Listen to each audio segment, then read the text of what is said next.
Bom dia, pessoal. Estamos começando aqui mais uma live aqui da ABS sobre hoje a gente tem um convidado muito especial que a intenção nossa é entender um pouquinho melhor e conhecer como é que está o desafio e todo o esforço do governo do Chile para construir o seu marco legal de cibersegurança e estruturar a sua agência de cibersegurança.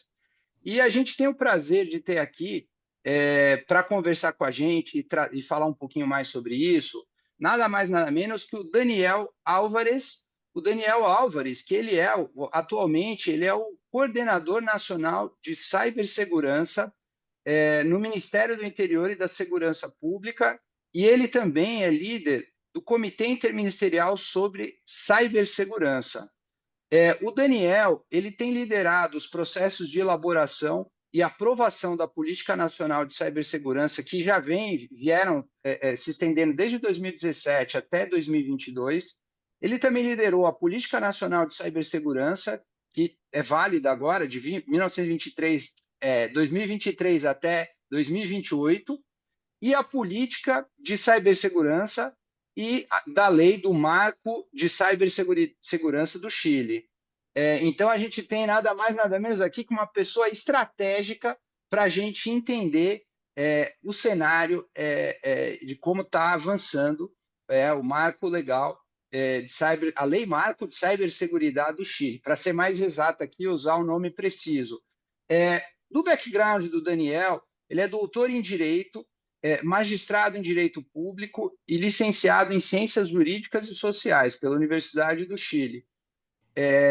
E aí a gente tem também aqui para comentar, né, e depois para conversar um pouquinho, a gente explorar um pouquinho mais, o nosso líder do grupo de trabalho de cibersegurança da ABS, o Carlos Sampaio, e também o diretor de Relações Institucionais e Governamentais da ABS, o Marcelo Almeida, também, que estão acompanhando tanto, né, o cenário aí global, o cenário de cibersegurança, sobretudo também aqui no Brasil. Antes da gente passar a palavra aqui para o Daniel e para o Daniel, eu acho que é importante a gente mencionar por que o Chile. O Chile, para quem não acompanha, né, para quem não está mais atento às regulações, a gente vê todos os países, de uma maneira geral, da América Latina, estão debatendo os seus marcos legais de cibersegurança.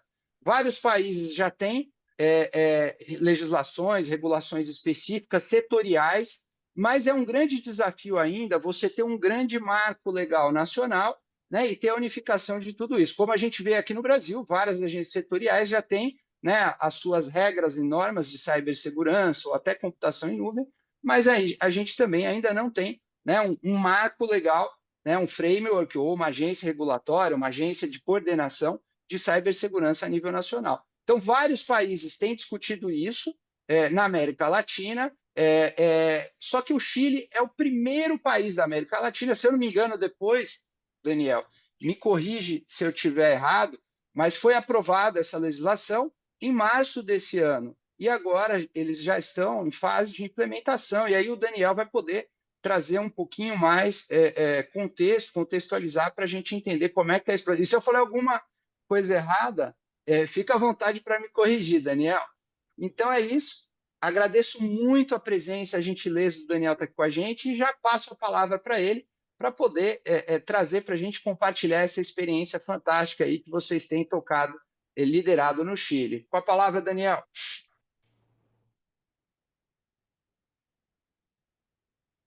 Buenos días a todas y a todos. Muchas gracias, Andrei, por la presentación. El, hoy día es un día bien especial porque hoy día es 12 de diciembre y hace justo un año atrás el Congreso Nacional de Chile aprobó de manera unánime en la mañana en la Cámara de Diputados, en la tarde en el Senado, el proyecto de ley marco de ciberseguridad que discutimos por casi un poco más de un año en el Congreso. Y yo suelo mencionar esto porque creo que es tremendamente importante para los países. Ayer teníamos la visita de un grupo de empresas españolas que también están más o menos en lo mismo que están ustedes. Y la razón por la cual Chile ha logrado avanzar es porque logró un consenso técnico, primero, después logró un consenso político y hoy día tenemos un consenso social sobre la importancia de la ciberseguridad para el normal funcionamiento del país. Y ese consenso se construyó a lo largo de casi 10 años, en el cual, tal como mencionaba Andrei, nosotros tuvimos un proceso de planificación asociado a las políticas nacionales de ciberseguridad. Ya tenemos dos políticas o estrategias, como le llaman ustedes, y en materia de ciberseguridad y ciberdefensa. Y uno de los acuerdos de los consensos más básicos de esos documentos tienen que ver con la creación de institucionalidad y la creación de reglas. Como en todos los sectores de la economía, la desregulación no es conveniente, es mejor tener reglas claras que determinen cuál es el marco de acción, cuáles son las obligaciones, cuáles son los deberes de los distintos actores, tanto en el sector público como en el sector privado, y en ciberseguridad no es la excepción. Y adicionalmente, en el caso de Chile, nos pasó que desde el 2018 más o menos, comenzamos a tener múltiples ataques. Ataques que afectaban a capacidades públicas, a empresas privadas, a proveedores del Estado, a las Fuerzas Armadas o derechamente también a ciudadanos. Y esto provocó que, además de la planificación política, de decir qué es lo que tenemos que hacer en materia de ciberseguridad y lograr hacerlo con cierto nivel de consenso, la ciudadanía comprendió que este era un tema urgente, que era un tema importante. Porque les quiero mencionar solo de los dos de los tres incidentes que aparecen en la pantalla. El que está en rojo, GTD. GTD es un proveedor de telecomunicaciones, que adicionalmente es un proveedor de servicios TI, ofrece cloud, procesamiento, almacenamiento, es un proveedor integral, y que cuando fue víctima del ataque tenía a más de 200 instituciones públicas de clientes, además de probablemente un par de miles de clientes privados. Y eso provocó que muchas de las capacidades estatales para ciertas cosas tan básicas como la firma electrónica no se pudieron utilizar por un par de días. Y las empresas vieron imposibilitada la posibilidad de trabajar las licencias o bajas médicas, por ejemplo, y 80 municipalidades del país no pudieron funcionar derechamente. Y uno dice, bueno, pero esto es una empresa privada, ¿por qué afecta al Estado? Porque hoy día en Chile el funcionamiento de nuestra economía y de nuestra sociedad, la relación entre lo público y lo privado es profunda. O sea, hoy día es imposible pensar un proceso dentro del Estado donde no exista un proveedor privado. No, no existen, eso es imposible. Y tampoco es posible pensar actividades del sector privado que no requieran de interacción con el Estado. Cuando la oficina tributaria tiene un problema, es un problema que tenemos los 18 millones de chilenos. Por ejemplo, cuando la oficina de identificación tiene un problema, tenemos problemas los 18 millones de chilenos y el millón de extranjeros residentes. Por lo tanto, esa distinción que antes se hacía muy fuerte respecto a a la ciberseguridad en lo público y en lo privado, nosotros hoy día estamos convencidos de que ya no es así. Hoy día un incidente en el sector público o en el sector privado provoca efectos para todos.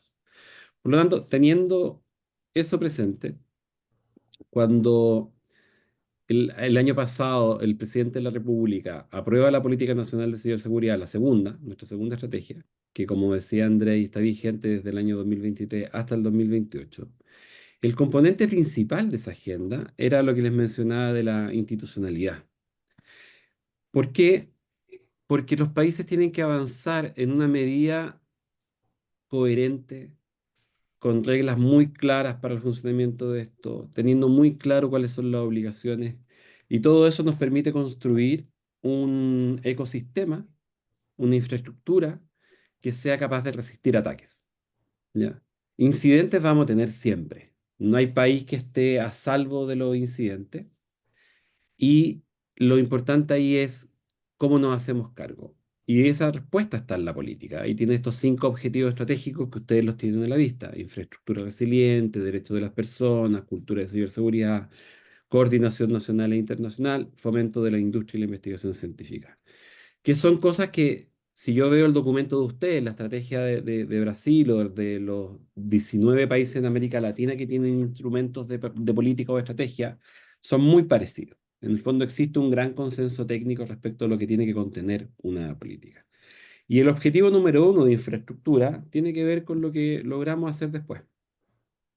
El 26 de marzo, efectivamente, como mencionaba Andrei, el presidente de la República, luego de que el Congreso aprobara la ley, la promulgó y después se publicó en el Diario Oficial un par de días después, el 8 de abril, y hoy día estamos contra el reloj, nos quedan solo 18 días para que la ley comience a regir. Estamos a puertas, estamos muy, muy cerca. Y esta decisión del Congreso y del gobierno nos puso en una posición bastante privilegiada, como mencionaba Andrei también, y porque efectivamente somos el primer país que logró dos cosas al mismo tiempo. Uno, tener una ley general de ciberseguridad. Y quiero detenerme un segundo en esto porque hay discusiones legislativas en América Latina, incluyendo lo que está pasando en Brasil, respecto al modelo regulatorio. ¿Cómo lo hacemos? ¿Hacemos un modelo regulatorio que regule a todo el mundo, que regule solo a la infraestructura crítica, que regule solo a los servicios esenciales, que regule solo al gobierno? Y hay alternativas regulatorias. Yo puedo tomar una decisión de mayor o menor intensidad. Y, por ejemplo, El Salvador acaba de aprobar una ley de ciberseguridad, pero que solo regula el sector público. ¿Nos sirve un modelo regulatorio que solo regule una parte del ecosistema? En mi opinión, no, es insuficiente. En el otro extremo, no existen modelos regulatorios donde todo el mundo esté regulado, incluso los ciudadanos. Y en el caso de Chile, lo que hicimos es que tomamos la experiencia de la Unión Europea y nos enfocamos en los servicios esenciales, o sea, aquellos sectores de la economía que los vamos a ver después, se los voy a comentar, que son esenciales para el normal funcionamiento del país. ¿Ya? Y también tomamos otra decisión en este punto, que es que la regulación de ciberseguridad es una regulación multisectorial. ¿Qué significa esto? Que afecta a todos los sectores por igual, independiente de que tenga o no tenga un regulador sectorial. A ustedes les pasa lo mismo que a nosotros. Ustedes tienen un regulador financiero bancario, tienen un regulador de telecomunicaciones, un regulador de la salud, tienen múltiples agencias estatales que cumplen funciones de regulación de sectores económicos. Pero nosotros en esto hemos tratado de ser lo más claro posible, y esto fue objeto de discusión en el Congreso. Los reguladores usualmente regulan mercados: el mercado eléctrico, el mercado de las telecomunicaciones, el mercado de la seguridad, en fin, múltiples mercados. Pero ciberseguridad no es un mercado, es una conducta llamada seguridad de la información. Y es una conducta transversal. Tengo redes y sistemas informáticos en todos los mercados. Todos los mercados funcionan con redes y sistemas informáticos. Y todos los mercados requieren que esas redes y sistemas informáticos sean seguros. Por lo tanto, un punto en la discusión que fue muy importante en Chile y que quedó establecido en la ley es que la Agencia Nacional de Ciberseguridad y la Ley Marco de Ciberseguridad es una ley y una institucionalidad que regula todos los sectores. Y ustedes me van a preguntar probablemente en la ronda de preguntas, pero ¿cómo lo hacemos con la regulación de ciberseguridad que dictó el regulador financiero? Bueno, tendrá que adaptarse. La agencia va a dictar instrucciones generales y el regulador financiero va a tener que adaptarse a esos estándares. ¿Y por qué esto es importante? Y creo que uno de los elementos como más valiosos de nuestra legislación es porque el riesgo de dispersión regulatoria, teniendo autoridades sectoriales que tengan capacidad regulatoria, es muy malo para nuestros países. Porque se imaginan, ustedes son empresas tecnológicas. ¿Se imaginan que la autoridad financiera les dice que tienen que establecer un protocolo de cifrado de intercambio de información de, no sé, AES 512? Y el regulador de la salud les dice AES 256. El regulador de telecomunicaciones les dice AES. O les dice, no sé, otro esquema de cifrado. Chuta, ¿cuál cumplo? Voy a tener que tener plataformas y sistemas distintos según el sector de que se trate. Voy a tener que tener más o menos medidas de seguridad según el regulador que regule ese mercado. Y eso yo creo que es clave, porque la posibilidad de tener un ecosistema público-privado con capacidad de resiliencia en temas de ciberseguridad pasa por esa decisión.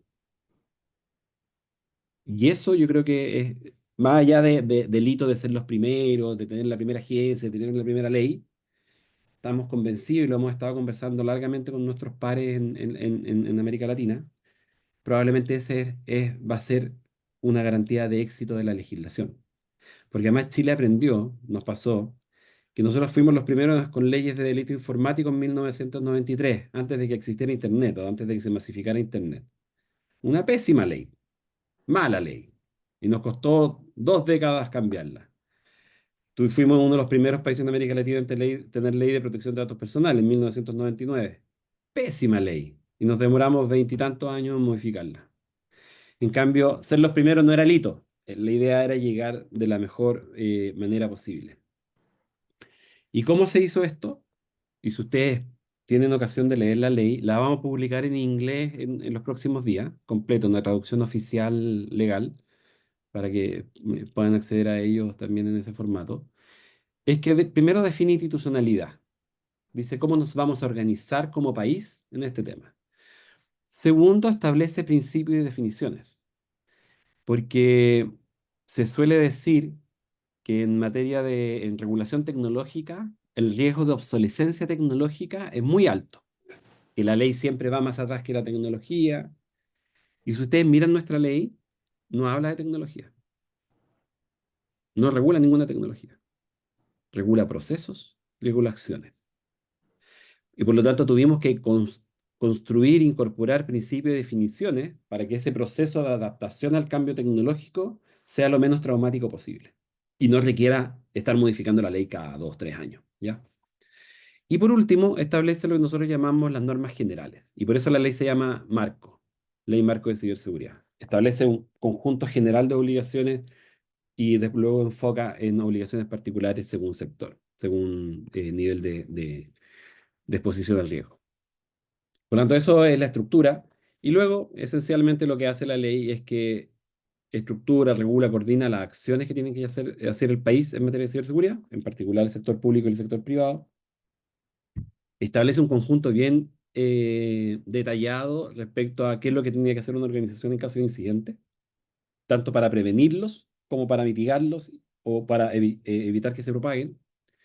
Y luego establece algo que es bastante clásico en las organizaciones regulatorias, pero que es raro en ciberseguridad, que es una agencia que tiene facultades para dictar normas, casi todo el mundo las tiene, para fiscalizar, casi todo el mundo las tiene, pero también tiene normas para aplicar sanciones.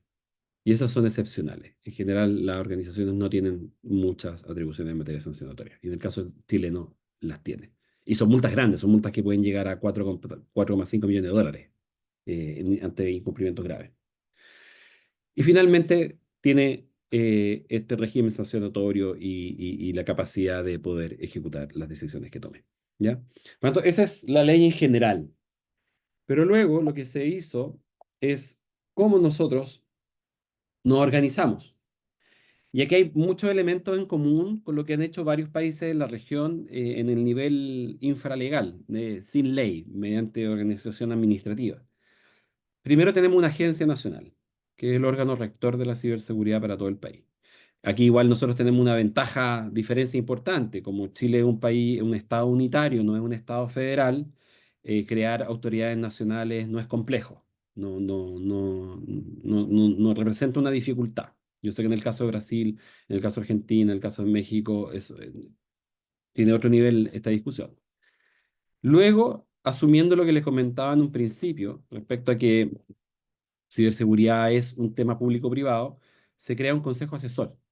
Y si ustedes estuvieran en Chile, probablemente serían candidatos a ser miembros de ese consejo asesor. ¿Por qué? Porque el consejo asesor tiene que tener representación de la industria, de los gremios, de la academia, de la sociedad civil, y su función es asesorar. Asesorar al gobierno, asesorar a la agencia en materia de ciberseguridad.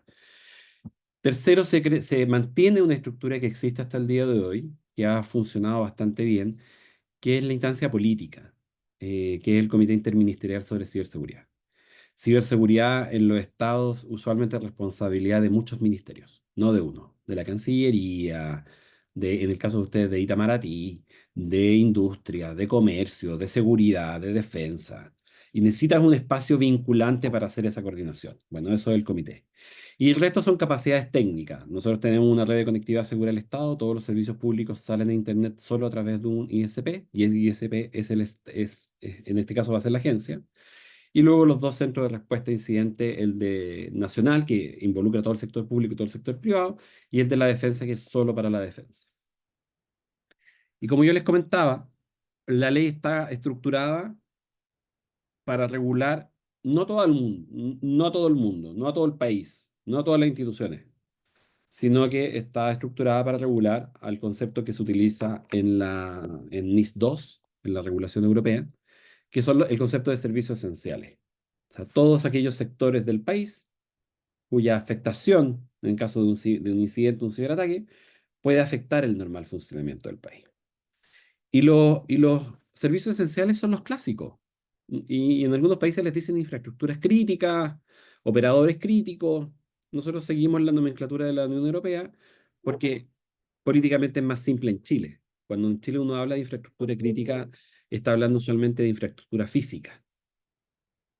La central hidroeléctrica, la estación de energía, la estación del metro. En cambio, en temas de ciber, lo que importa es la capacidad tecnológica de esa infraestructura. Por eso, y el concepto de servicios esenciales nos queda mucho mejor. ¿Y cuáles son esos servicios esenciales? Bueno, primero, todo el gobierno. Eso es el número uno. Y luego todo el sector eléctrico, todo el sector de combustible, el sector sanitario, logística, puertos, aeropuertos, transporte. Me voy a tener en servicios TI porque yo sé que les interesa más. Transporte aéreo, terrestre, marítimo, servicios financieros, servicios de salud, investigación farmacéutica, seguridad social, seguros privados de salud, seguros de pensiones, cajas de pensiones, en fin. Y en el caso particular del Estado, como Chile le mencionaba, un Estado unitario, va desde los ministerios hasta los municipios, incluyendo las empresas estatales, incluyendo todos los servicios públicos, incluyendo las Fuerzas Armadas de Orden y Seguridad. Y en el caso particular de la industria tecnológica, la ley identifica cuatro grandes subgrupos como servicios esenciales. Primero, los servicios de telecomunicaciones, que probablemente deben ser de los más críticos para el funcionamiento del país. Y yo me río un poco porque hay una discusión entre el sector eléctrico y el sector telecomunicaciones respecto a quién es más crítico. Y se dicen, no, pues sin electricidad no hay nada. Y los telcos dicen, sin telecomunicaciones no hay nada. Bueno, sin ninguno de los dos hay nada, así que probablemente son igual de críticos. Por lo tanto, todos los servicios de telecomunicaciones, sean públicos, sean privados. Luego, servicios de infraestructura digital. Y en este caso, infraestructura digital, estamos pensando en infraestructura de nube pública, infraestructura de nube privada, servicios de administración de DNS, ruteadores, los NAP, los centros de intercambio de tráfico, todos los operadores que están entre las distintas capas que permiten que las capas funcionen de manera adecuada. Luego está una categoría que es bastante amplia, que es servicios digitales. Y aquí entran todas las empresas proveedoras de servicios digitales. En el fondo van a ser sujetos especialmente obligados. Las compañías de ciberseguridad entran aquí. Y también todos los servicios de tecnología de la información gestionados por terceros. Cuando yo delego todo mi sistema TI a una empresa, estoy pensando, por ejemplo, en el caso de Chile hay grandes empresas que ofrecen todo el servicio incluido, o sea, desde la entrega del computador, la conexión, el software, las licencias, las mantenciones, y existen y son bastante masivas y en algunos casos bastante grandes, también entran en la categoría. La única sutileza que tenemos en el caso chileno en esto, que nuestro regulador, en este mercado, solo tenemos un regulador que regula solo el primer servicio, el servicio de telecomunicaciones. En Chile no está regulado el cloud, ni público ni privado, no están regulados los servicios digitales, no están regulados los servicios TI de terceros. Y eso tiene una dificultad práctica, pero se va a ir resolviendo a medida que vayamos avanzando. En cuanto al sector TI y el sector de telecomunicaciones en general, es un sector que es considerado esencial para el normal funcionamiento del país. ¿Y qué significa ser un servicio esencial? Esencialmente, dos cosas. Uno, tengo que tomar medidas de ciberseguridad. Y la agencia va a ir diciendo cuáles son esas medidas. Y segundo, que probablemente es tanto o más importante que la primera, es que tengo que notificar los incidentes. Si una compañía brasileña de servicios TI se instala en Chile, va a tener que cumplir con estas dos obligaciones sí o sí. No hay forma de que puedan eludir. Y luego la ley establece un nivel adicional. Dice, ok, tenemos a los servicios esenciales que tienen que tomar estas dos obligaciones genéricas, adoptar medidas de seguridad y notificar los incidentes, pero dentro de los servicios esenciales hay un conjunto de empresas que es más crítico. Por ejemplo, en el sector eléctrico, en Chile existen 200 empresas de generación de energía, hidroeléctricas, termoeléctricas, eólicas, solares, de paso, pero son 20 las críticas. Si se cae una de las 20, nos quedamos sin electricidad. Ya ha pasado. Entonces, si hay un ciberataque contra alguna de las 20 más importantes, tenemos problemas de normal funcionamiento. Y respecto de ellos, la ley es mucho más exigente y les dice, tienen que tomar medidas específicas que están definidas en la ley. Por mencionarle algunas, un sistema de gestión de seguridad de la información, un plan de continuidad operacional, un plan de ciberseguridad, un plan de respuesta a incidentes.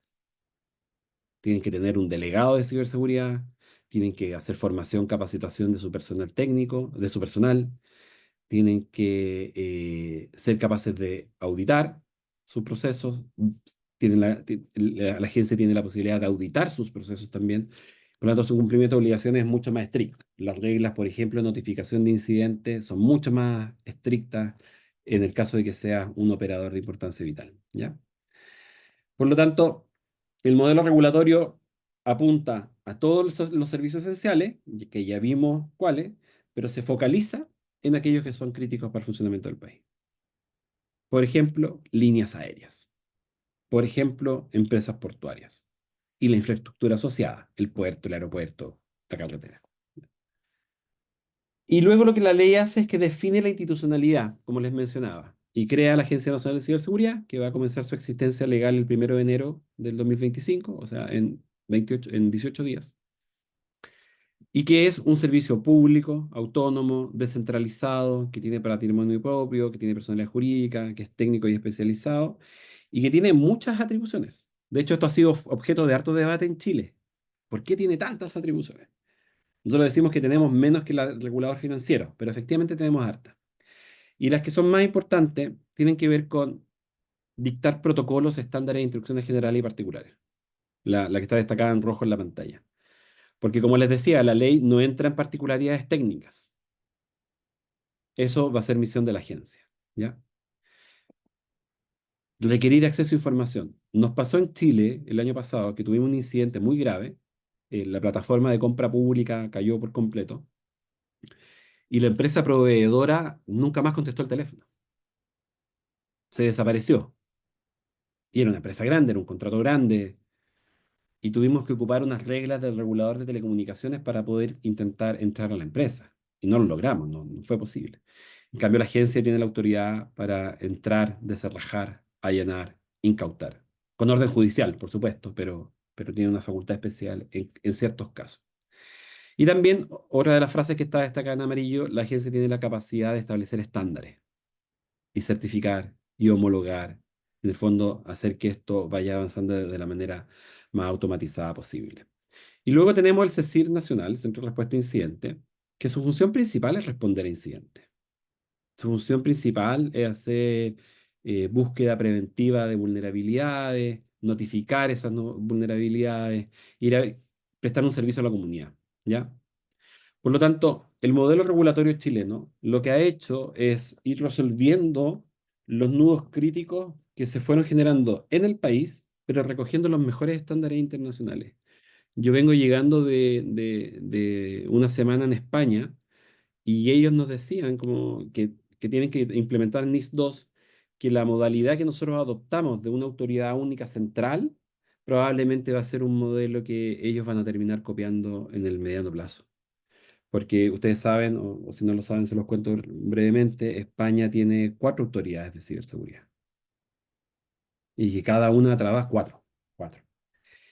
Y tienen una ventaja, eso sí, tienen el costo del éxito. Son súper buenos, son súper buenos, han desarrollado muy buenas capacidades técnicas, pero la coordinación no funciona tan bien. O sea, cuando yo voy a España a reunirme con mis pares, voy a 4 edificios distintos con 4 autoridades distintas. Y con este puedo hablar sobre seguridad interior, con este otro puedo hablar sobre infraestructura crítica, con este otro hablo del sector privado y con este otro hablo del sector financiero. Funcionará porque ya tienen capacidad, pero están súper conscientes que es un modelo regulatorio que hay que evitar. Y la posibilidad de tener una autoridad central es probablemente el factor que va a marcar la distinción fuertemente. Así que quedo hasta ahí y la idea es que podamos conversar a partir de ahora como les parezca. Muchas gracias. Eu que agradeço, Daniel. É muito rica a apresentação. Eu acho que essa experiência do Chile é fantástica, como a gente já conhecia um pouquinho, né, vendo um pouco mais da imprensa, né, dos anúncios do governo, e conhecendo mais de perto, Daniel. Queria dar os parabéns, vocês estão fazendo um trabalho incrível, fantástico, né? E definitivamente, na minha leitura, são um benchmark, né, para a região como um todo. Parabéns, Daniel. E antes de passar aqui para os colegas, eu não estou me aguentando, eu tenho várias perguntas, mas eu vou deixar para fazer depois. Mas eu só faço um comentário. Na semana passada, eu estava com uma VP global de cibersegurança, líder global de cibersegurança da minha empresa aqui no Brasil, e ela vinha comentando que esse ano foi a primeira vez que o volume financeiro do cybercrime global passou o volume financeiro do faturamento do tráfico de drogas, né, da economia das drogas. E isso é um fator interessante. Bom, se a gente for falar do cybercrime global, já tem dados do Fórum Econômico Mundial, já se fosse um país, né, já passou 10 trilhões de dólares, seria a terceira maior economia do planeta. E vendo que boa parte, né, você tem uma conversão aí de cybercrime, de criminosos globais convertindo para o cybercrime, né? Virou um modelo de negócios. Aqui no Brasil a gente vê um avanço do crime organizado até então, né, de drogas e outras funções, cada vez mais migrando para crimes cibernéticos, né? Seja crimes menores de roubo e violação de celulares, para assaltos bancários, até crimes mais estruturados que vão envolver infraestruturas de empresas, né? E acho que esse é outro ponto interessante, Daniel. Você mencionou o NIS o NIS 2 da União Europeia, e eu traria também, acho que o DORA lá no setor financeiro na União Europeia também é uma referência. Um ponto importante que eu acho que vocês estão na pista certa, que quando vocês colocam os serviços essenciais, a importância vital, também tem um padrão no cybercrime, que antigamente era muito aquela coisa de focar em dados, focar em informações, e cada vez mais eles estão focando em infraestrutura, né? Então, o grande desafio hoje, pelo menos que a gente vê, é como que a gente protege as infraestruturas, né? Que é um outro desafio, passa por resiliência cibernética, né? Não é simplesmente você prever, você bloquear o ataque, você tem que estar preparado para manter aquele serviço funcionando, né? E minimizar o impacto mesmo que você sofra um cyberataque, né? Na sua infraestrutura. Então, acho que são padrões que eu queria só trazer aqui para enriquecer o debate. E aí, antes de passar para o Carlos Sampaio, o Marcelo comentarem, fazerem perguntas, e aí a gente volta para você, Daniel. Aí, se puder, eu tenho um monte de perguntas aqui, eu anotei pelo menos umas 7, 8, mas vamos ouvir os nossos comentaristas aqui e depois a gente volta para você. Quem quer começar? Carlos, você quer começar, meu caro? Posso sim, Andrei. Daniel, muito obrigado. Aí foi uma palestra muito rica, como o Andrei falou, e bem esclarecedora. Também tem algumas perguntas aqui no contexto da realidade que a gente tem acompanhado lá no grupo, né? Mas assim, eu acho que talvez fosse uma ideia, Andrei, a gente expressar que as áreas de perguntas, né, para deixar o Daniel um pouco mais livre para responder, talvez, várias ao mesmo tempo. Então, uma das coisas que aparece com frequência no grupo é com relação à ausência da mão de obra disponível para cumprir as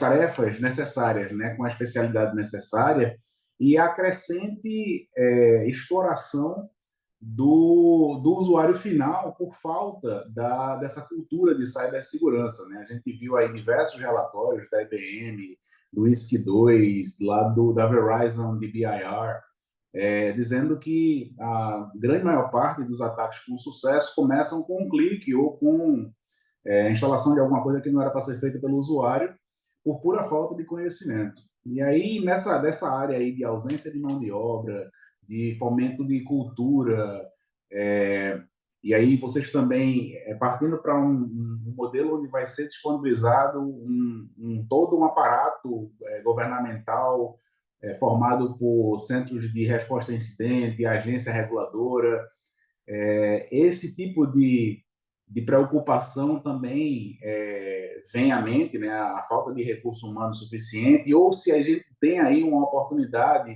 de fazer parcerias com os outros países da América Latina para ou elevar a barra, né? Subir o nível da competência técnica ou disponibilizar recursos que pode ser alocados em várias legislações, né, da região toda. Tá? Uma preocupação minha é essa.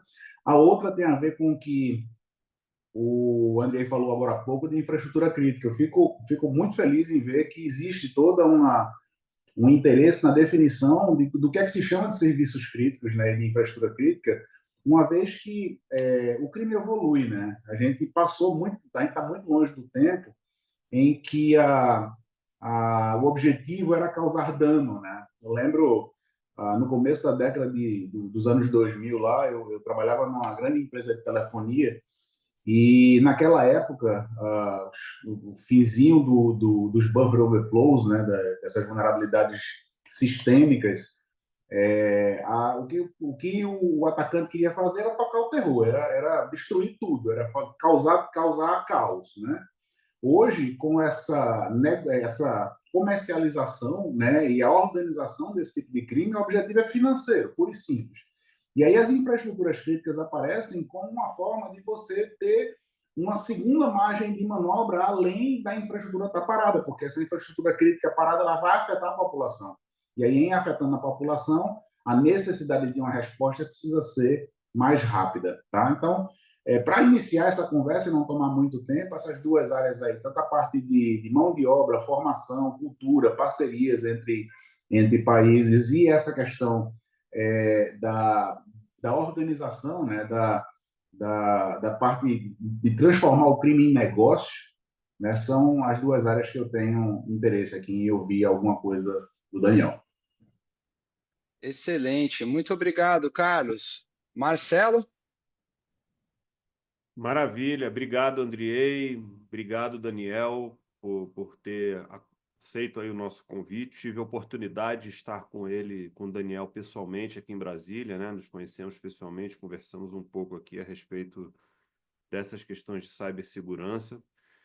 Tem bastante... Eu também tenho aqui, né, Andrei, uma opção de pergunta. A gente vive esse momento regulatório no Brasil, né, em que a gente está discutindo política nacional de cibersegurança, mecanismos de estruturação do aparato estatal para que a gente possa ter aí um regulatório adequado a uma realidade já pré-determinada no Brasil, e acho que a experiência do Chile é absolutamente bem-vinda. E aí eu vou pontuar algumas das razões pelas quais eu considero que o Chile, assim como o Andrei já antecipou aqui, é um excelente benchmark para que a gente possa se espelhar. O primeiro deles é que me parece que é um marco regulatório que prestigia uma realidade regulatória pré-existente. E por que isso é importante? Esse mecanismo de intercambiamento de reguladores já pré-existentes facilita para que as organizações possam ter, portanto, uma adequação e instaurar mecanismos de resiliência e de cibersegurança nas suas próprias estruturas. Respeitar o que é de telecom com telecom, respeitar o que é de dados com o que é de dados, respeitar a realidade regulatória pré-existente e não transversalizar regras específicas faz com que a gente tenha uma diminuição dos custos de transação na expectativa de ter um novo mecanismo de cibersegurança implementado. Então, essa diretriz segundo a qual nós temos aí uma agência de cibersegurança coordenando elementos gerais e respeitando reguladores pré-existentes de maneira específica, é muito bem visto, me parece, para que a gente possa ter, então, um mecanismo mais suave de implementação de regras regulatórias no mercado brasileiro, por exemplo. Então, acho que esse é um benchmark bastante interessante. Me pareceu também um outro ponto que eu gostaria de destacar, a necessidade, a possibilidade de participação das empresas no que o Daniel chamou de conselho de assessoramento, né? Um conselho de assessoria, em que a construção de políticas regulatórias também conta com a participação das entidades privadas.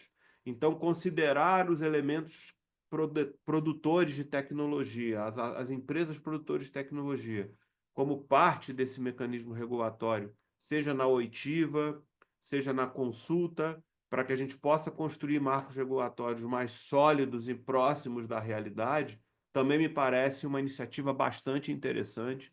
Acho que aí nós devemos copiar. Aliás, hoje nós já batalhamos, né, por isso. Nós temos um Conselho de Cibersegurança aqui no Brasil, em que existe a participação de representantes das associações privadas, existe participação da sociedade civil organizada, da academia, para que possamos, portanto, construir um modelo regulatório que esteja mais próximo nas diversas áreas em que a gente efetivamente milita aí em cibersegurança.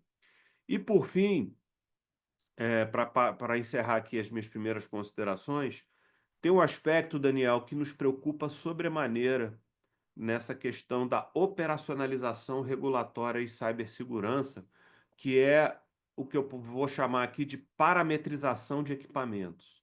Então, eu não sei se é a pretensão de vocês aí no Chile, mas a gente tem um pouco de preocupação com mecanismos autorizativos para funcionamento de cibersegurança a partir de requisitos mínimos. Por exemplo, se tivermos tratando de infraestruturas críticas na área da saúde, que me parecem que podem vir a ser, né? A gente no Brasil tem um sistema único, né? Tem um SUS. O SUS é um sistema único que, dentro das mais diversas esferas federativas, União, estados e municípios, cada um tem as suas responsabilidades. Então, poderia ser viável a gente imaginar uma possibilidade de empresas privadas que queiram prover serviços na área de saúde, tenham algum tipo de equipamento específico para lidar com esses dados dos pacientes ou da saúde das pessoas, né, dentro do Sistema Único de Saúde. Eu não sei se isso, dentro da previsão que vocês têm aí, a agência teria essa prerrogativa de estabelecer esses parâmetros mínimos. Se está previsto isso na regra de vocês, eu queria te ouvir um pouco a respeito desses padrões mínimos para que possa garantir segurança transacional nesses canais de produção desses serviços e produtos essenciais ao cidadão chileno, que pode também, né, vir aqui a ser o cidadão brasileiro. André, eram essas minhas considerações iniciais. Agradeço mais uma vez a oportunidade. Estamos aí disponível para o debate. Excelente, Marcelo, muito obrigado. E essa última pergunta casa com a pergunta que o Carlos Borella fez aqui no chat, com relação porque a gente vai ter os fornecedores de serviços essenciais e os operadores de vital importância. E quando você for avançar para certificações, enfim, né, os frameworks, os standards, a pergunta dele a ANSI, a NCI ou ANSI, não sei, depois me corrija qual que é a forma que vocês estão usando, Daniel, no Chile, se a ANSI ela vai buscar estándares próprios ou se existe uma tendência de buscar uma certa harmonização com o que já tem internacionalmente, como a ISAE, né, a ISO, né, ou a ISAE para SOC tipo 1 ou tipo 2. Né? E aí eu imagino talvez que a gente está pondo os cavalos à frente da carroça. Porque aí eu junto outra pergunta que eu tenho para o Daniel, se ele puder entrar no detalhe, como é que está a composição da ANSI, né, da NCI? Essa composição já está definido o seu corpo diretor, né? Eu imagino que sim, e 1º de janeiro. E depois aí eu tenho toda uma série. Não, ainda não, Daniel. E eu tenho toda uma série de perguntas de como é que vai funcionar o seu corpo de funcionários, a sua composição, são funcionários próprios, né? Porque eu acho que isso é interessante. A gente tem visto, sobretudo aqui no Brasil, um desafio de você criar agências regulatórias num cenário onde o país tem um déficit fiscal, né?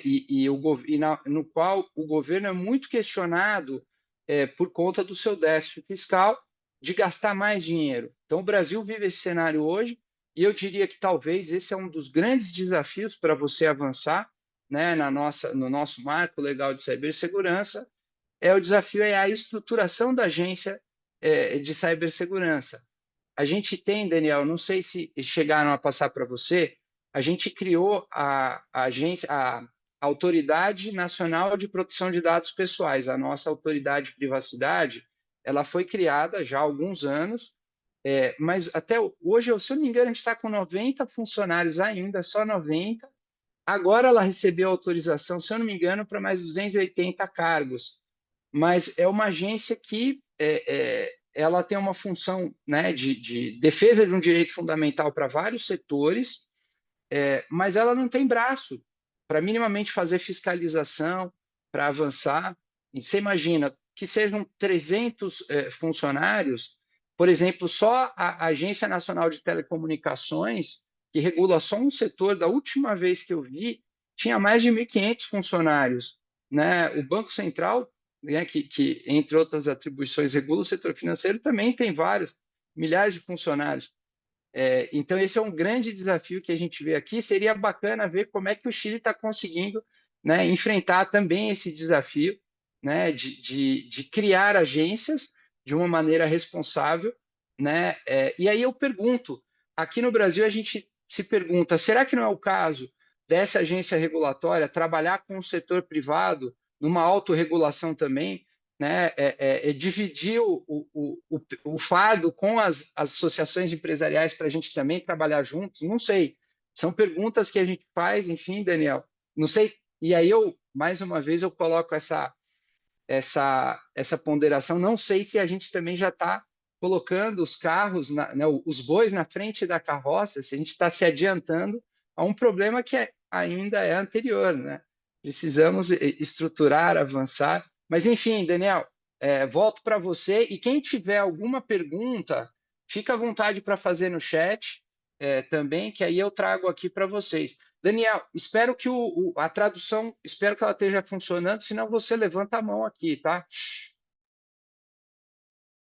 Bueno, perfecto. Muchas gracias, André, Carlos y Marcelo. Voy a ir respondiendo en el mismo orden que fueron haciendo las preguntas y en algunos casos las respuestas están relacionadas, ¿ya? Respecto al primer comentario que hacías, André, respecto a cibercrimen, sería súper bueno tener el dato, esa información del crecimiento.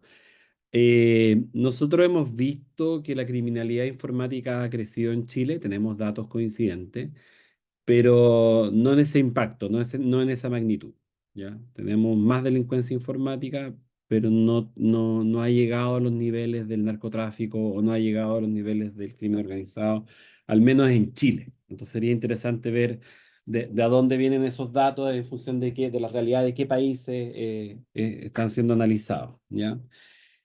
En el caso del tema de la capacitación y la mano de obra, efectivamente, ese es un gran tema en todos los países. O sea, nosotros tenemos una brecha identificada de profesionales, especialistas, técnicos de 28.000 personas por año. Eso es lo que hemos calculado que faltan en materia de ciberseguridad. Y esto es un dato que construimos nosotros. Hicimos una metodología y llegamos a ese número. Y ese problema, al menos en el caso chileno, estamos trabajando en 3 áreas para resolverlo. La primera es la educación formal terciaria, o sea, la educación superior, formación técnica, formación profesional, formación universitaria, pero que usualmente es de buena calidad, de buen nivel, pero toma mucho tiempo. O sea, si nosotros dependemos exclusivamente del sector terciario, o sea, de institutos profesionales o universidades, nos tomaría 4 o 5 años más acercarnos a disminuir la brecha, o sea, comenzar a disminuir la brecha. Bueno, entonces también, y lo estamos haciendo. O sea, hoy día en Chile es posible encontrar una cantidad importante de carreras universitarias y técnicas en ciberseguridad. La oferta ya existe. Luego está un proyecto más innovador que implica enseñar ciberseguridad en la escuela secundaria, como una especialidad, como una carrera técnica de primer nivel. Y estamos avanzando en eso. Estamos trabajando con el Ministerio de Educación. Probablemente el 2025 vamos a partir con un piloto en 2 regiones del país y donde crearíamos una especialidad de analista de ciberseguridad que podría trabajar como analista nivel 1 en una empresa de ciberseguridad, ¿ya? La gracia de eso es que es un proceso formativo que dura un año. Entonces, en un año podríamos tener los primeros egresados. Y en paralelo, en ese mismo track, en formación inicial, que es una cosa un poco más general, estamos trabajando también con el Ministerio de Educación para incluir contenidos de ciberseguridad y contenidos de protección de datos personales en la educación primaria.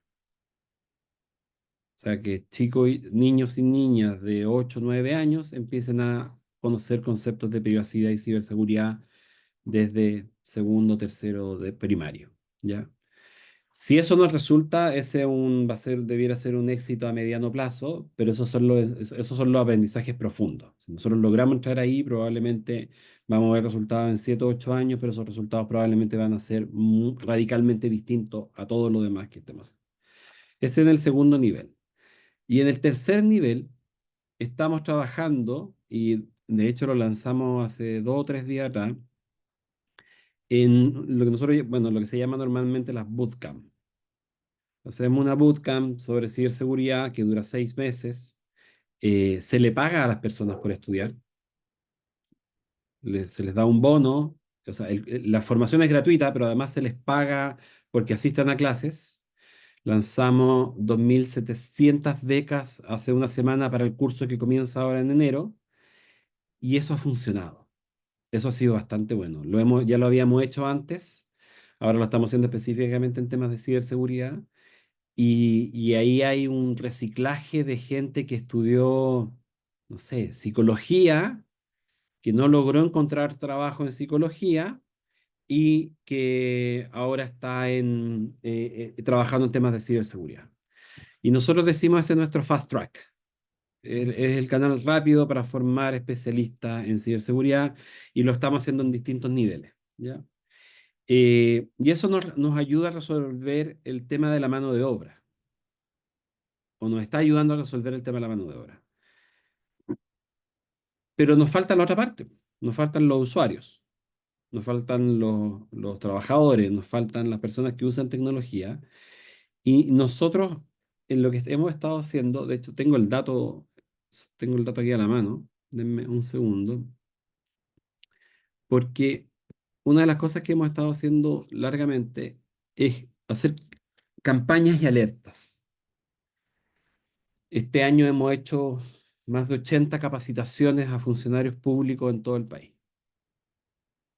Hemos hecho 426 alertas de ciberseguridad que las difundimos por redes sociales. Hemos hecho 44 campañas de comunicación específicas sobre phishing, sobre fraude, sobre distintas acciones y hemos publicado 7 guías de ciberseguridad orientadas al ciudadano, ¿ya? Es poco.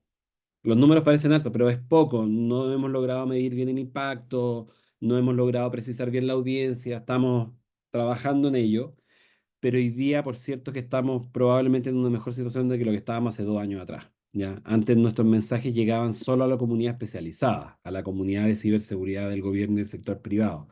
Hoy día nos lee más gente. Y el desafío que tenemos ahí es simplificar el mensaje, sacar más campaña, ocupar recursos creativos. eh, Mientras vamos generando esta cultura de la ciberseguridad, ¿ya? Pero seguimos, lo que Carlos mencionaba, es muy cierto, seguimos teniendo el problema del funcionario. Ustedes son un país que aman el fútbol, pídanle a un funcionario que configure un dispositivo por su cuenta. No lo va a lograr. Y va a tener que pedir apoyo soporte y todo. Pídenle a ese señor que baje un códec de la dark web para poder ver un partido de la selección brasileña de fútbol en el horario de oficina. Ese señor va a ser un hacker. Ese señor va a aprender todo lo necesario para ver ese partido. ¿Cierto?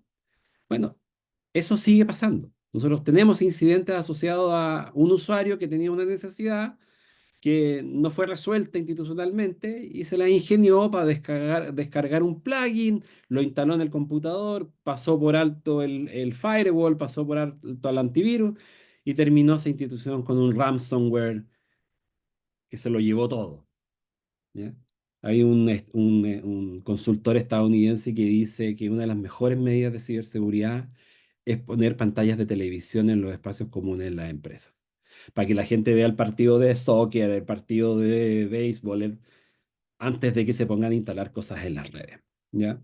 Pero eso va a seguir pasando en la medida que no seamos capaces de encontrar una buena respuesta a, a- a los problemas técnicos, ¿ya?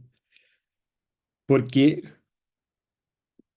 muchos dicen, oye, ¿por qué los usuarios siguen haciendo clic en el phishing? ¿Por qué siguen si ya hemos hecho millones de campañas? Y yo no soy ingeniero, yo soy abogado. Y me gusta pelear con los ingenieros. Y les digo, bueno, ¿y por qué ese phishing llegó a la bandeja del usuario? No tenemos grandes máquinas, grandes capacidades que son capaces de detectar cosas ilegítimas. ¿Por qué te sigue siendo responsabilidad del usuario? Sí, lo hago solo para provocar, no busco, sé que la respuesta no es de una sola dimensión, pero en el fondo todavía nos falta madurez en ser capaces de abordar el tema usuarios, personas en este debate. ¿Ya? Luego, en el caso de, y vuelvo al comentario final de Carlos sobre la transformación del cibercrimen en negocio, sí, efectivamente, pero al menos en Chile no lo hemos visto tan claro. Hay, pero no es tan, todavía tenemos criminalidad organizada clásica, ¿ya? En el caso de Marcelo, tiendo a estar en desacuerdo con Marcelo, porque esto lo hemos discutido largamente. Nuestros países no se caracterizan por tener reguladores especializados en algo distinto que no sea su mercado. El regulador de telecomunicaciones sabe muchísimo de telecomunicaciones, sin duda alguna, probablemente debe ser de los mejores. ¿Sabe de ciberseguridad? Voy a hablar del caso chileno.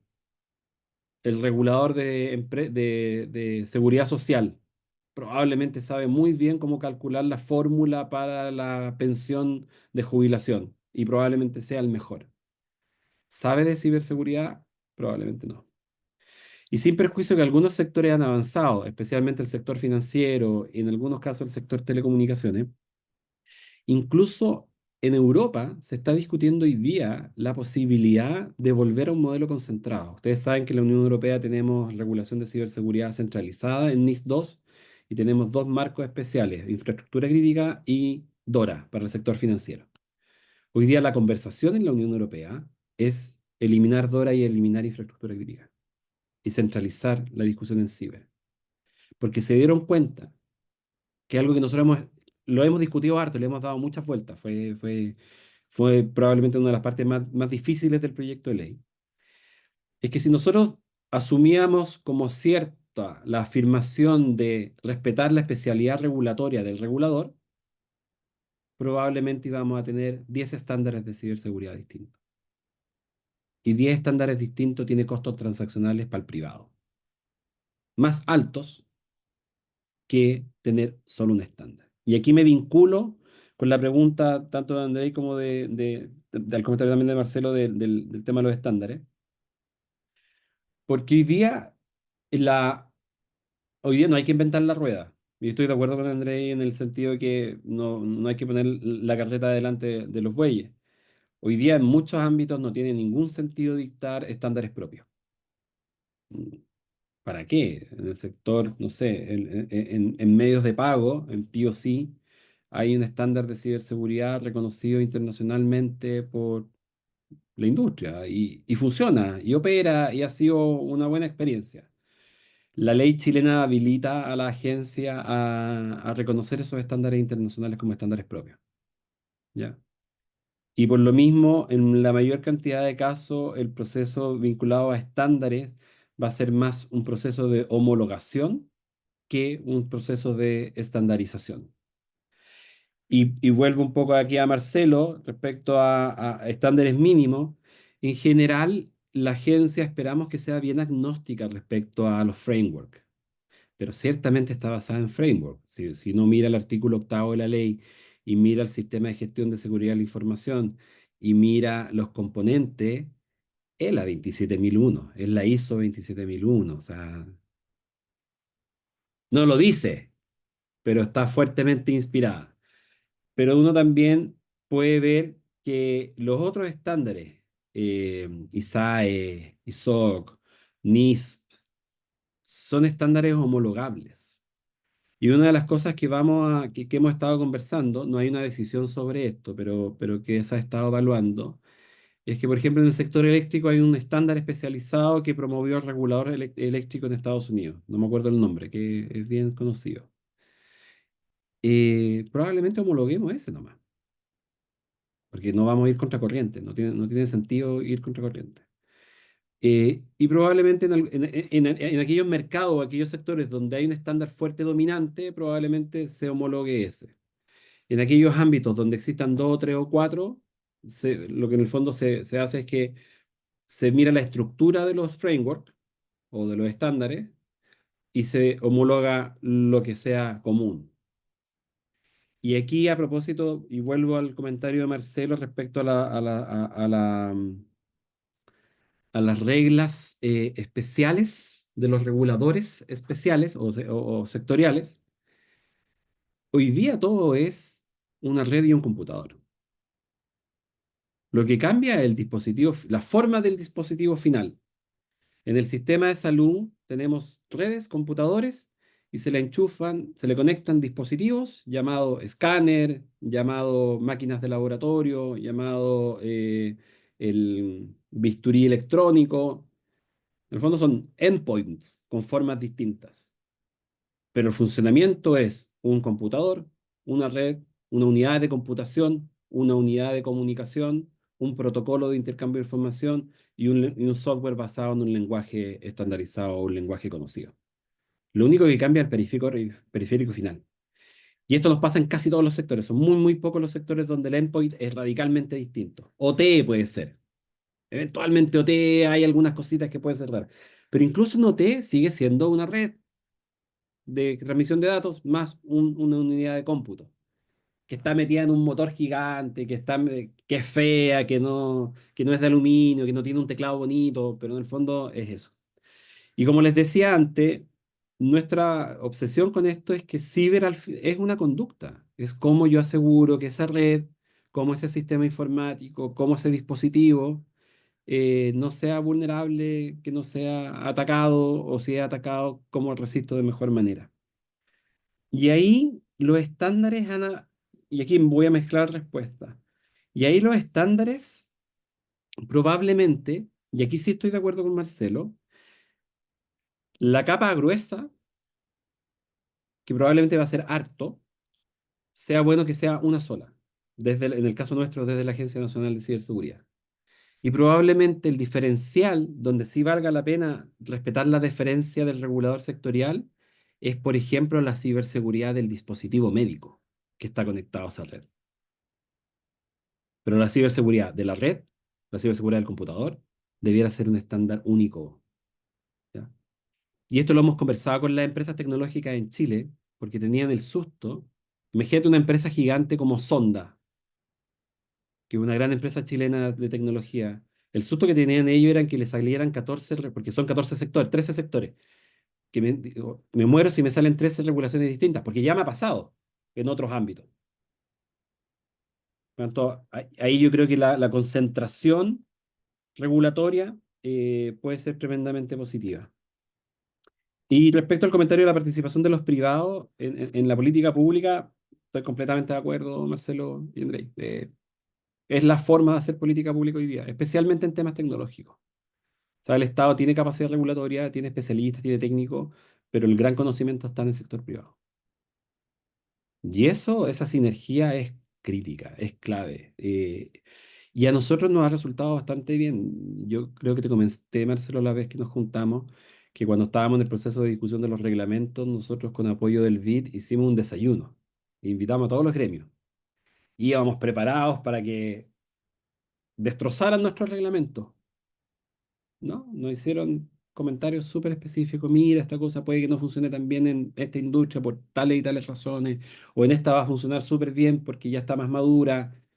Y ese diálogo lo hemos mantenido. O sea, lo que hicimos ayer con el gobierno de España es que trajeron a, no sé, 14 empresas españolas, e hicimos toda una mañana un workshop para ver oportunidades de negocio, temas regulatorios, el tema de cómo fomentar la inversión extranjera directa en Chile a través de empresas españolas en Chile, también cómo empresas chilenas empiezan a prestar servicios en España. Y ahí yo creo que hay mucho espacio de crecimiento y en el caso, y nos pasa con Brasil, que es un país tremendamente grande, pero que se relaciona poco con nosotros a nivel de servicio. O sea, yo te podría decir que conozco una empresa brasileña que está operando en Chile en temas de ciberseguridad, solo una, siendo que tienen muchas más. En cambio, tenemos, yo te diría, unas 20 o 30 empresas españolas operando en Chile, en ciberseguridad, solo en ciberseguridad. Por lo tanto, yo creo que ahí hay un espacio de crecimiento. Y creo que respondí. Ah, sí, la última pregunta del comentario de Andrés sobre el tema de la agencia, la dotación.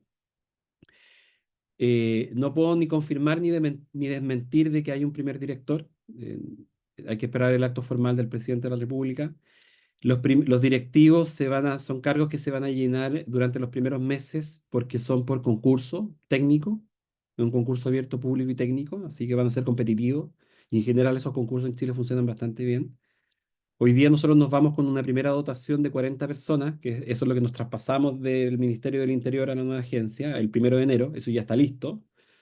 Y vamos a contratar más personas, pero también nuevamente queremos hacer todo el proceso de contratación a partir de concursos abiertos y públicos. Y efectivamente hay una tensión respecto a la capacidad del Estado de dotar de recursos financieros a estas nuevas organizaciones públicas, pero ahí tengo dos comentarios. Nosotros estamos igual con lo mismo en datos personales. La nueva ley de datos personales que crea una agencia la van a publicar en el diario oficial, yo creo que en estos días, pues ya está lista. Pero yo lo miro más desde otro punto de vista. En temas regulatorios tecnológicos, la autorregulación no ha funcionado. Y evidencia en temas de datos ahí podríamos estar semanas hablando de esto. Y en temas de ciberseguridad tampoco ha funcionado tan bien porque tenemos un gran problema, que mientras no tenemos un incidente, las organizaciones no son conscientes de que tienen que invertir. Y no lo suman al valor del negocio, eluden.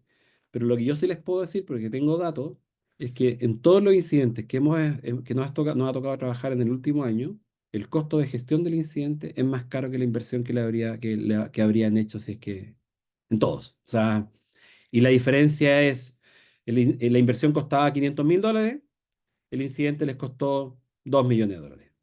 La inversión costaba $1 millón, el incidente les costó $20 millones. La relación es 1,4, 1,5. Espero algún día poder publicar esos datos, pero todos los incidentes son más caros que la inversión. Al menos los que hemos estudiado en el caso Chile. Y estamos trabajando con el BID una metodología para poder medir esto de manera un poco más, para tener una metodología para medirla. Y a los países les cuesta invertir. La discusión presupuestaria en Chile también fue súper dura, no fue tan fácil. Pero lo que al menos hemos logrado es que en el caso chileno vamos a partir con 40, después vamos a subir a 60, después debiéramos subir a 90 y a una dotación de 152, que es la que se modeló como la dotación óptima. Y en Chile se cumple, pero nos demoramos. O sea, vamos a llegar a la dotación óptima probablemente en 3 años, no antes. Porque te dicen, oye, ¿cómo queréis partir con, no sé, con las funciones fiscalizadoras si el primer año no vaya a poder fiscalizar a nadie? Porque tenéis que dictar muchos actos administrativos. Y tiene razón. Tengo que sacar toda la regulación primero. Y el año 2 vale la pena que tenga equipos de fiscalización, equipos sancionatorios.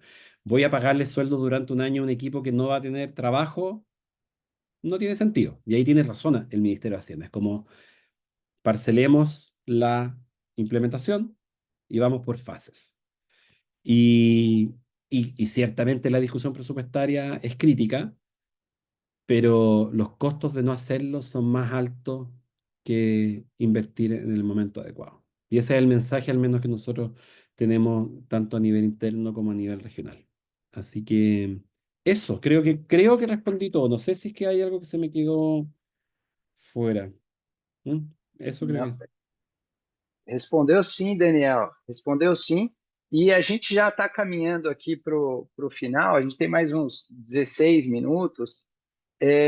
Eu queria aproveitar aqui, voltando para você falar, né, fazer seus comentários finais. Eu queria fazer mais uma pergunta, mas na verdade não é uma pergunta, talvez é um fechamento aqui para ver se a gente aproveita, como é que a gente aproveita para aproximar os nossos laços. A minha pergunta vai ter algum canal? Eu imagino que a NCI ainda vai se estruturar, mas da perspectiva das empresas brasileiras, aonde elas podem buscar informações sobre o avanço, né, da criação da NCI, o avanço de toda essa homologação, esses atos normativos, para ela também poder se planejar, conhecer mais e avaliar as oportunidades de investir no Chile. Essa é a minha primeira pergunta, né, como pergunta. E aí eu me reflito aqui, será que valeria a gente, como uma associação que promove e tem intenção em promover, né, os negócios das nossas empresas, será que não vale a gente pensar alguma cooperação com o governo do Chile, a ABS, o governo do Chile, a gente pensar uma missão no ano que vem de empresas brasileiras que queiram conhecer um pouquinho mais a necessidade e a demanda, né, dos serviços essenciais, dos operadores vitais, né, para a gente começar a levar essas empresas e aterrissarem um pouquinho mais no Chile, né, nas oportunidades de negócio. Você mencionou aí uma experiência já com a Espanha, e eu acho que a gente ficaria muito feliz em poder promover um intercâmbio aí, uma aproximação das empresas brasileiras com o cenário do Chile. Então, eu já deixo esse convite, Daniel, para a gente seguir nessa conversa nossa aqui e explorar um pouquinho mais como é que a gente poderia avançar. Eu imagino que o ano que vem para a NCI vai ser uma loucura, né? Para estruturar, criar os atos normativos, né? Não é fácil, mas dentro do possível, se houver algum espaço, não sei, a Coordenação Nacional de Cibersegurança, se ela também vai continuar funcionando de alguma maneira, para a gente pensar em algum tipo de colaboração da gente levar essas empresas brasileiras para conhecer aí e se aproximarem um pouquinho mais do Chile.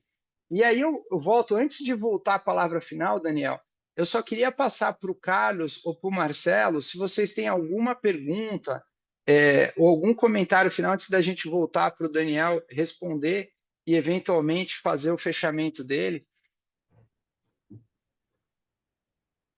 Não, eu acho que foi bem esclarecedor. A minha dúvida é essa, exatamente a sua, né? Que como é que a gente estreita um pouco mais os laços, se vai ter algum canal específico e, obviamente, o fórum que a gente disponibiliza da ABS lá no nosso comitê de cibersegurança está plena à disposição e aberto. Basta entrar em contato com qualquer um da gente, que a gente interage, vê quais são as pautas de interesse relacionado. E, assim, foi espetacular, bem enriquecedor, e eu tenho uma boa expectativa para no ano que vem a gente poder se relacionar com mais proximidade. Marcelo? Maravilha. Daniel, uma satisfação muito grande estar agora virtualmente aqui com você. Nós tivemos aqui a oportunidade de estar presencialmente em Brasília. Eu quero dizer a você que aqui nós temos criada recentemente uma frente parlamentar de cibersegurança, liderada pelo senador Espiridião Amin. Não sei se você teve, eu sei que você teve a oportunidade de vê-lo falar, não sei se você teve a oportunidade de conversar com ele aqui em Brasília. Nós estamos montando um calendário com o senador para que a gente possa, pela frente parlamentar no Senado Federal, conseguir construir uma série de debates para que a gente possa ter um marco regulatório eficiente aqui no Brasil, e eu acredito que eu gostaria realmente de contar com a tua colaboração nesse processo. A gente ainda está numa fase de planejamento desses eventos, e aí, naturalmente, a gente vai contar com você, com o governo do Chile, dentro dessa vanguarda, em posicionar o Chile ter essa agência de cibersegurança com protagonismo. A gente vai contar com a sua participação, e eu queria agradecer mais uma vez o aceite do convite aqui para participar conosco aqui na ABS, na expectativa de que seja o primeiro de muitas interlocuções que a gente possa gerar aí numa sinergia muito positiva de construir um ecossistema, talvez, latino-americano de segurança cibernética, né? Em que nós, tanto os cidadãos chilenos, cidadãos brasileiros, possam ter o privilégio de dizer que vamos transitar em ambientes seguros na América Latina. Muito obrigado. Muito bom, Marcelo. Obrigado. Com a palavra, Daniel.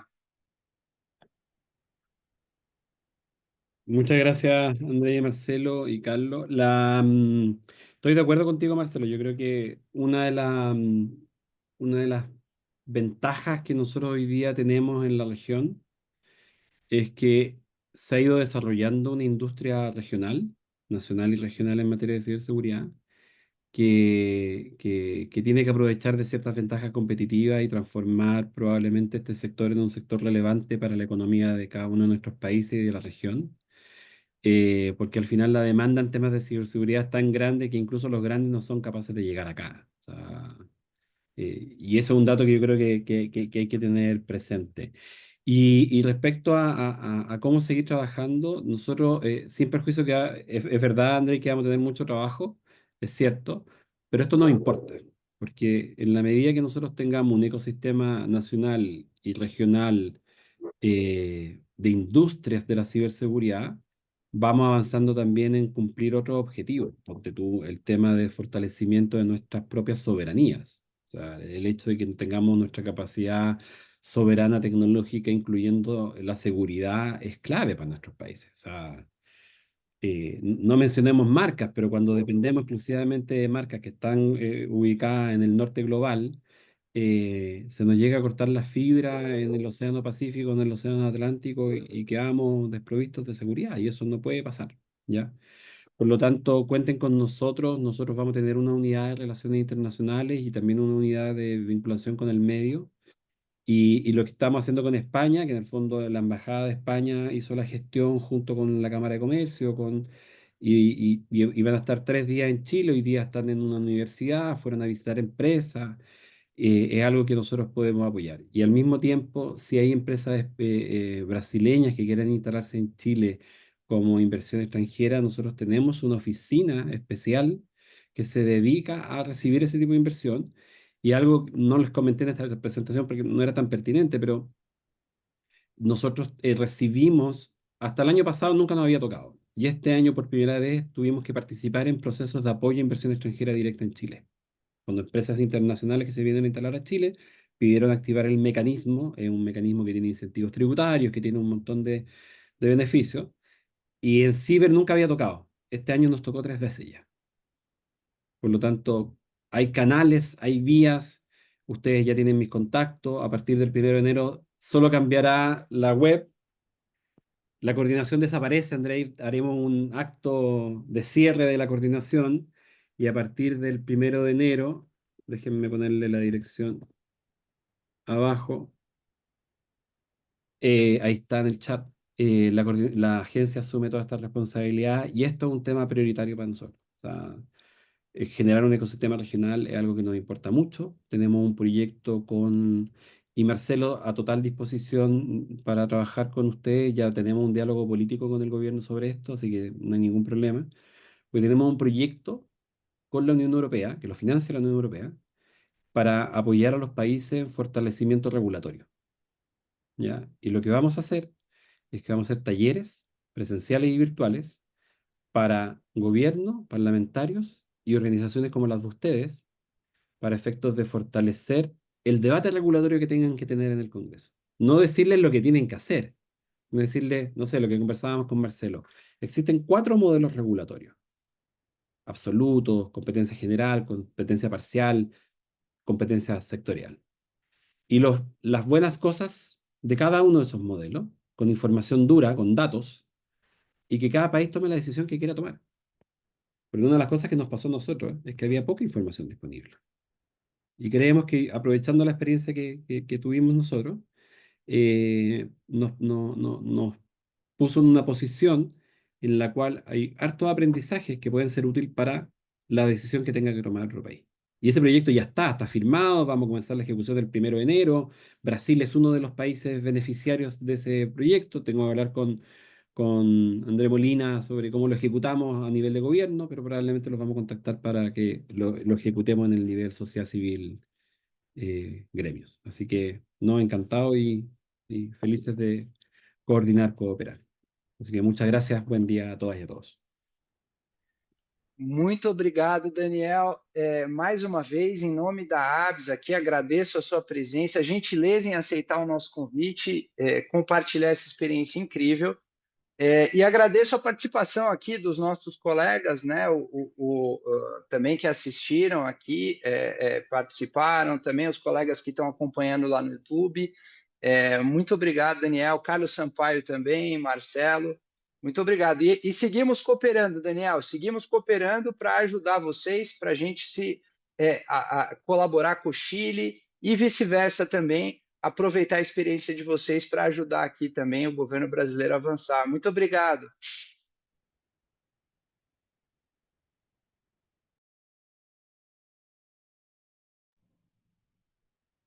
Obrigado, gente. Até a próxima. Obrigado, gente.